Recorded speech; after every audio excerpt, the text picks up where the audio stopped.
Assalamualaikum warahmatullahi wabarakatuh. So this is the third part of the video on capital allowance, and these are the things that we were supposed to cover.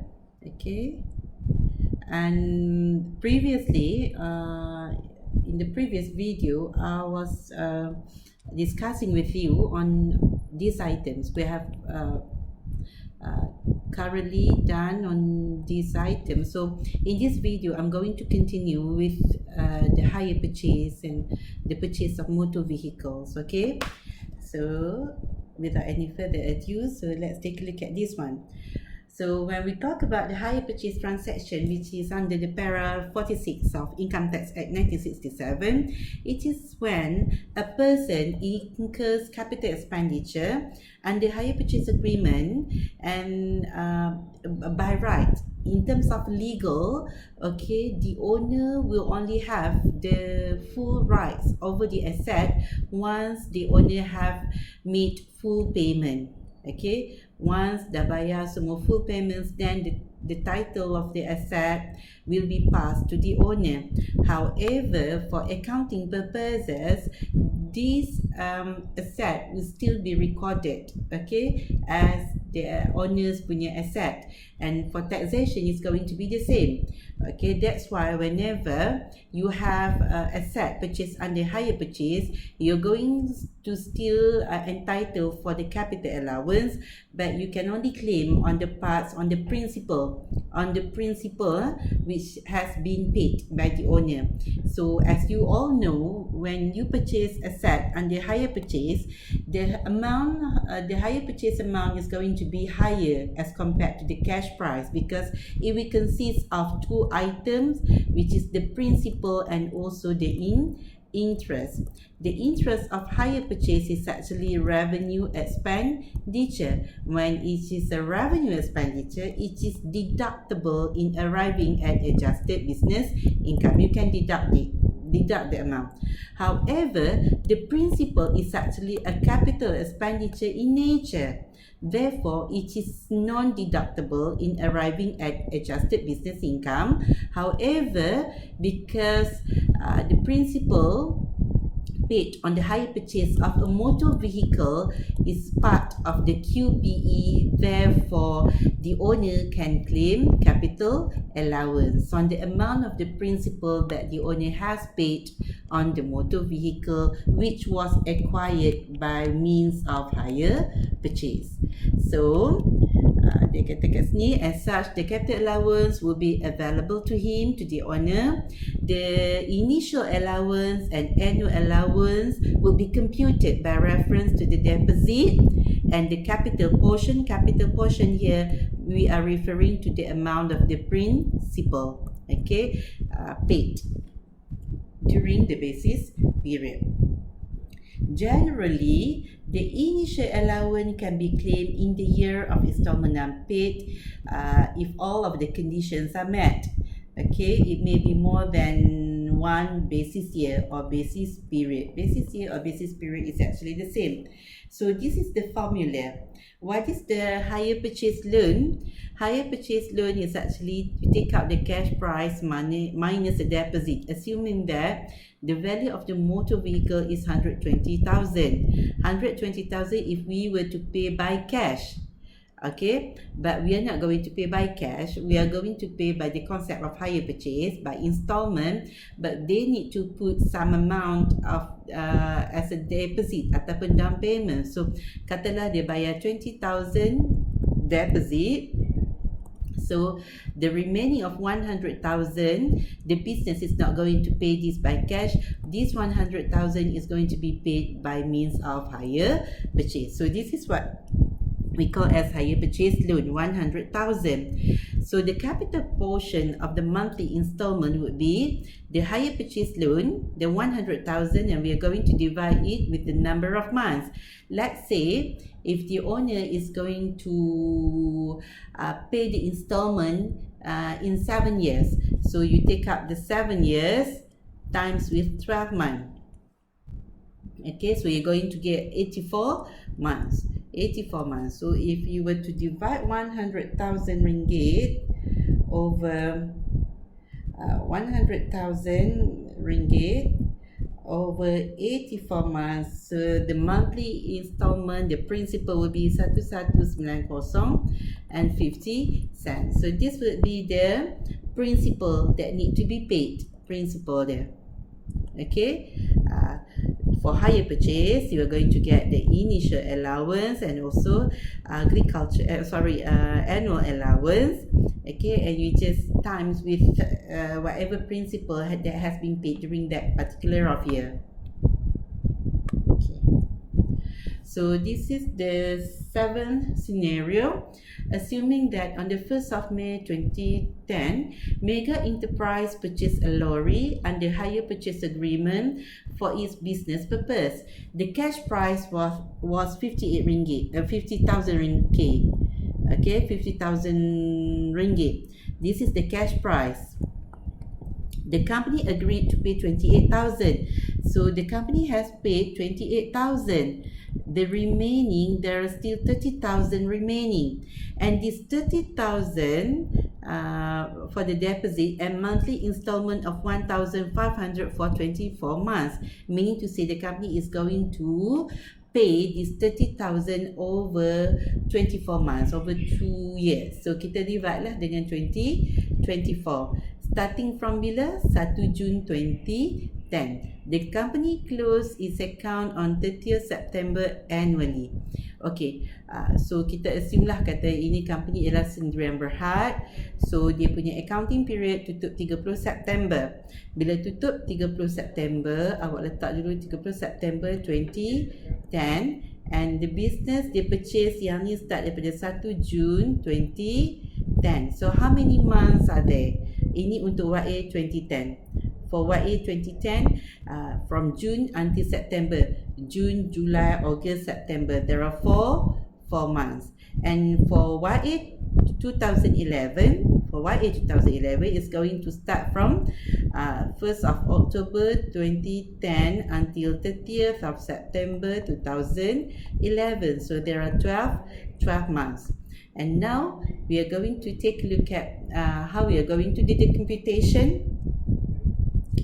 The capital portion of monthly installment. Okay, so what you're going to do, as what I've done earlier, to take out the cash price.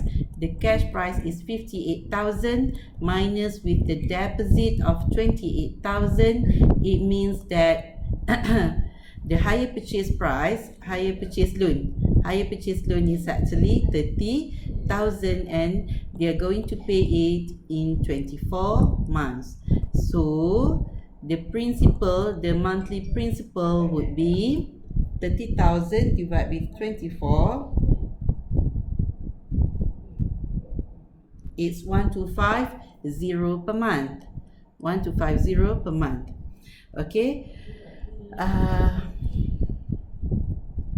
Again, interest will not be considered in the capital allowance because this is a revenue expenditure.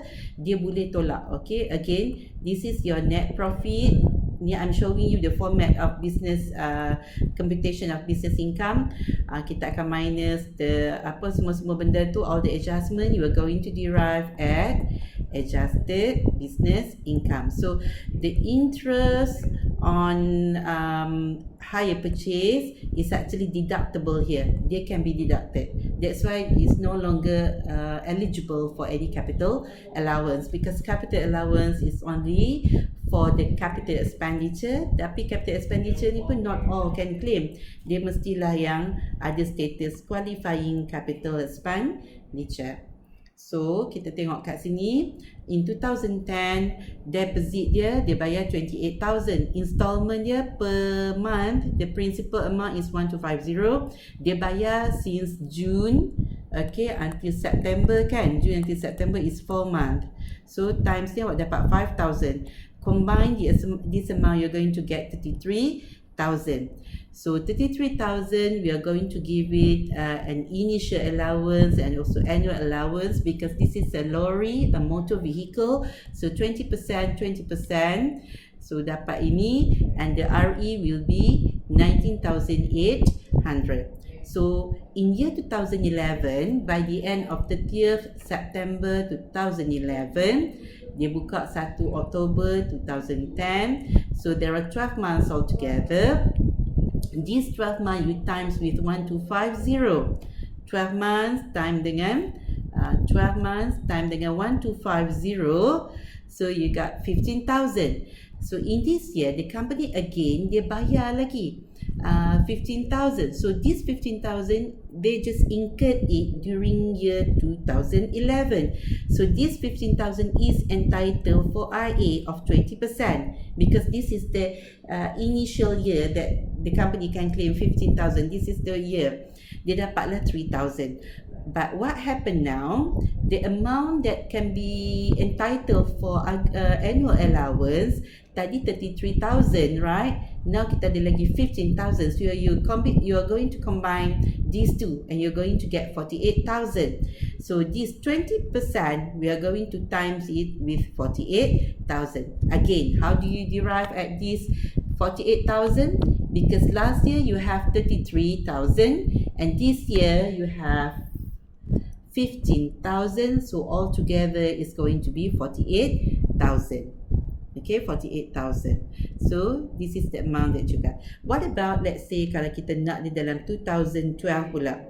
In year 2012, the period will be starting from 1 October 2011 until 30th of September 2012. So dia ada 12 months kat sini. But you have to remember, in year 2010 dia dah bayar 4 months. Lepas tu 2011 dia dah bayar 12 months. The installment period is for 24 months. So berapa bulan je lagi dia akan bayar? So 24 months minus dengan 16 months, ni dah 16 months tadi. So dia ada 8 bulan je lagi. Okay, 8 bulan. So in year 2012, kalau kita nak bilang, awak akan buat macam ni, installment. Installment dia akan jadi 1250 times with 8 months. Okay, so awak akan dapat berapa? Times with 1250, dapat 10,000. You're going to get 10,000 here. And this 10,000 you can claim for IA. IA 10,000. 20% times 10,000 is 2K. Alright. Tapi macam mana dengan dia punya apa nama AA? Saya buat kat sini calculation dia. Saya put kat sini ya. AA dia sama dengan apa? So yang ni awak letak lagi pula ada 10K. Sekarang 48,000 times dengan apa ini? Tambah dengan 10K, 58K. So kita ada 58K kat sini. So AA dia awak akan times 20% times 58K. So you're going to get 5,800. 5,800 tolak juga. So the amount of RE nanti, RE dia akan jadi ambil 22,000 times tambah 10K minus 2K minus 5.8K. That will be the amount of RE. Okay, purchase of motor vehicles. QPE for motor vehicles. Okay, for motor vehicles, when we talk about motor vehicles, there are two types of motor vehicles. One is commercial and the other one is non-commercial purposes. If it's for commercial purposes, there is no limit on the amount of QPE. If the amount is 1 million, you can claim up to 1 million. Okay, so basically when we talk about commercial vehicle, we are referring to truck, buses, lorry, taxi, van. Okay, basically these are the commercial vehicles. Okay, non-commercial vehicles, it refers to the passengers vehicles. Normally we are referring it to car. Okay, kalau untuk non-commercial vehicle, the amount of QPE they restricted to either maximum of 50,000 ataupun maximum of 100,000. Okay, so basically, definitely, as a taxpayer, we would like our QPE to be 100,000 if it's for non-commercial purposes. Okay, but not all motor vehicles that are classified as non-commercial can claim 100,000. You can only get a QPE of 100,000 if the cost of the motor vehicle doesn't exceed 150k. If it's 150k, still okay, boleh dapat 100,000 QPE. But if it's exceed 150k, you can only claim 50 saja untuk your QPE. And the car has not been used in prior purposes, then the car must be purchased on or after 20th October 2000, on or after. So those motor vehicle that were purchased before this period, awak akan dapat 50k saja. You need to have all these three conditions. Once these three conditions are fulfilled, then only the business can claim QPE dia yang 100,000. Okay, QPE for motor vehicles. So these are the summary. Untuk motor vehicles, dia kata kat sini, new passenger vehicles, it must be a newly purchased car, bukan used car. Motor vehicle for general manager ataupun dia punya salesman. Okay, kena tengok lepas tu pula dia mesti cost dia cannot exceed 150,000, therefore the QE can dapat 100,000 but must purchase on or before 28th of October ke just now. Okay, 28th of October 2020. Lepas tu if the cost exceed 150,000, the QPE is only 50k. Yang ni boleh dapat 100k. If it's a second hand passenger vehicle, automatically 50,000 saja. Commercial vehicle, bus, taxi, lorry, van, apa semua, there is no restriction of the QPE. It can goes as according to whatever amount that you pay for the motor vehicle, the commercial one. So this is the scenario that we are going to take a look at. Makcik Gemuk Resort purchased a van and a luxury car on 5th October 2019. The van is to be used to transport the customer from jetty to resort and vice versa. On the other hand, the car is for the use of the owner. The cost of the vehicle were 100 and also 160k respectively. Advise the owner of the resort in relation to the QPE of the motor vehicle and the claim of capital allowance for YA 2019 if the year of assessment of business is 31st December annually. Okay, so basically Makcik Gemuk Resort purchased 3 motor vehicle altogether, a van. Okay, for van there is no problem at all. Because why? Because it is a commercial vehicle. So the QPE, there is no limit on the QPE, and it doesn't matter whether the van is actually a second-hand van or whatsoever. The whole amount can be the QPE. No restriction. Dia tak ada restriction on the QPE. Okay, but for cars there is a restriction because car used for the owner. Okay, when we talk about car, it's a personal passenger's car, private car. It is a non-commercial vehicle. So for non-commercial vehicles, they can get a QPE of 100,000 with a condition that the first one, it must be a new car, bukan second hand, it must be a new car. Yang second one, COC, stand for cost of the car, cannot exceed 150,000 and the car must be purchased on or after 28th of October 2020. If all of this is not fulfilled, the QPE would only be 50,000. For this case, Makcik Gemuk Resort purchased 2 cars and the cost of the car, the first one is 100,000 and the other one is 160,000. Okay, so because it was purchased on the 5th of October 2019, that means that okay, kalau untuk year 2019, kalau kata kita buat year 2019 so yang ini dia boleh claim 100,000 QPE dia. But this one is only 50,000. But katakanlah we are doing dia boleh claim yang ni. Okay, kita assume yang ni 2019. Okay, but Kalau benda ni jadi in year 2020, kalau benda ni jadi in year 2020, you have to take a look at the date dia incurred benda ni. Okay, the date they incurred. Katalah kita change, this is not year 2019, this year to 2020, because the luxury car, the cars was purchased on the 5th October. Walaupun yang ni tak exceed 150,000, dia still dapat 50k saja. Ni pun 50k. Sebab apa? Because the car ni they purchase on or after. They purchase prior sebelum 28th of October to 2020. Okay, ini van dia boleh oh my bad, sorry. Dia purchase 2 vehicles saja. Saya tak nampak, sorry. Dia purchase 2 vehicle only, iaitu van ni 100,000, luxury car 160. Okay, bukan dia purchase 2 car yang satu 100 ni. Okay, this is my mistake. Okay, so the van, the QPE is 100,000. Motor vehicle, this is the rate for motor vehicle.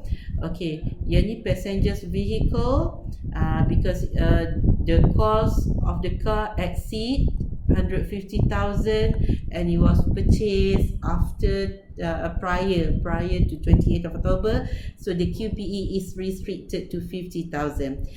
It is actually a loss to the business, because why? The business has incurred 160,000 capital expenditure, but only 50,000 saja yang allowable to be deducted under capital allowance. So the balance of 110k dia macam burn macam tu saja. It's just like that. The company has incurred their expenses on it, but they cannot claim any of the amount of 110, which is a loss to the company sebenarnya. Okay, so the rate is 20% and this is the RE. Okay, that's all for hire purchase. And right after this, you may refer to the next slide, notes of capital allowance part 4. Thank you for listening.